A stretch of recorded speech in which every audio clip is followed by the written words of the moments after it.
Tata steel निबंधन कर्मचारी पुत्र संघ और यह लेटर पैड और यह आज्ञा यहाँ के डीसी कार्यालय जमशेदपुर पूर्वी सिंहभूम में लेने के लिए आया है और ये आज्ञा यानी आमरण अनशन के लिए है।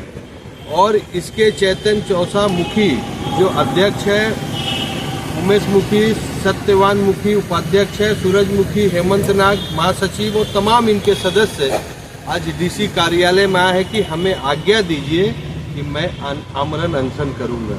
इसी विषय में बात करते हैं चैतन्य चौसा मुखी से कि आखिर आमरण अनशन की क्या जरूरत पड़ गई थी या डीसी कार्यालय में आए? सर, टाटा स्टील कंपनी जो है हम लोगों के साथ बहुत ही अन्याय कर रही है और एक बेईमानी और स्टैंडिंग ऑर्डर का जो है वादा खिलाफी हो रही है। सीएसआर की भी बात नहीं मान रही, सीएसआर की तरफ। तो हम लोग चाह रहे हैं कि हमारे सीधी बहाली की मांग को लेकर बरसों से हम लोग लगे हुए हैं और अब तक हमारी बहाली की मांग को नहीं किया गया। हम लोगों ने चेयरमैन को, एमडी को, उसके जीएम को, बीपीसीएस चाणक्य चौधरी को कई बार हम लोगों ने पत्राचार किया, लेकिन कोई ये नहीं। क्षत्रिय सन्याल सरकार को भी हम लोगों ने लेटर दिया, कोई भी मांग पूरी नहीं हो रही है। इसलिए आज बाध्य होकर के हम लोग चाह रहे हैं कि हम लोग आमरण अनशन करें, क्योंकि टाटा कंपनी में 26 विद्यार्थी पकड़ाए गए, उसका रद्द नहीं हुआ उसका, लेकिन सीजीएल सरकार का जो एग्जाम हो रहा है उसमें पकड़ाए जाने से, धांधली होने से रोका जा रहा। आखिर क्यों?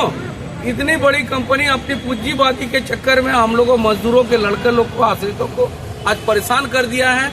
हम लोग तंग आ गए हैं। हम लोग मारने पर आर्थिक स्थिति पूरा बदहाल हो चुकी है।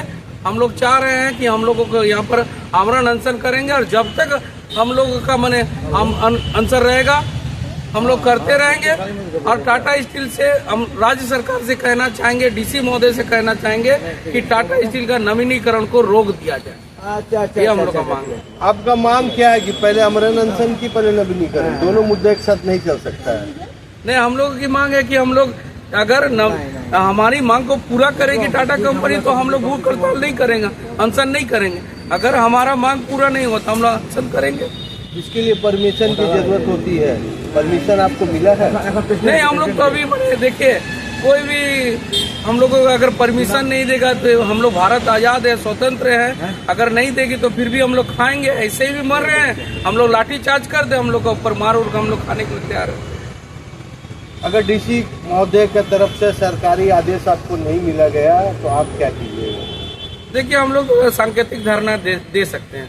कब से आप लोग दीजिएगा धरना? 30 दिसंबर 2024। क्या एक दिवसीय होगा कि अनिश्चितकालीन होगा? देखिए, अभी तो डीसी साहब से बात करने के बाद ही आपको हम लोग बता पाएंगे इसके। देखिए, आंदोलन हो सकता है कि एक दिवसीय हो या अनिश्चितकालीन हो या डीसी साहब से मीटिंग करने के बाद फाइनल होगा। लेकिन टाटा स्टील और टाटा के तमाम जो कल तक उनके एम्प्लॉय के ही पुत्र को अगर नौकरी नहीं देगा या टाटा स्टील नहीं देती है तो आने वाले समय में टाटा स्टील के लिए एक अलग सा समस्या समाधान करने के लिए मजबूर कर देगा ये अनशन। और हमें विश्वास है, क्योंकि इनका कहना है कि हमें सरकार से अपनी पक्ष रखने का पूरा अधिकार है। अब देखना है कि आमरण अनशन होगा या एक दिवसीय अनशन होगा, या तो बात की बात है। लेकिन अभी तत्काल यहाँ इसकी शुरुआत हो चुकी है। डीसी कार्यालय में इन लोगों का मीटिंग होने वाला है और उसके बाद आने वाले समय में क्या होगा उसका भी रिपोर्ट आपको देंगे। एडी लाइव वीडियो को लाइक कीजिए, चैनल को सब्सक्राइब कीजिए। एडी लाइव की पूरी टीम को, सभी को धन्यवाद। जोहार।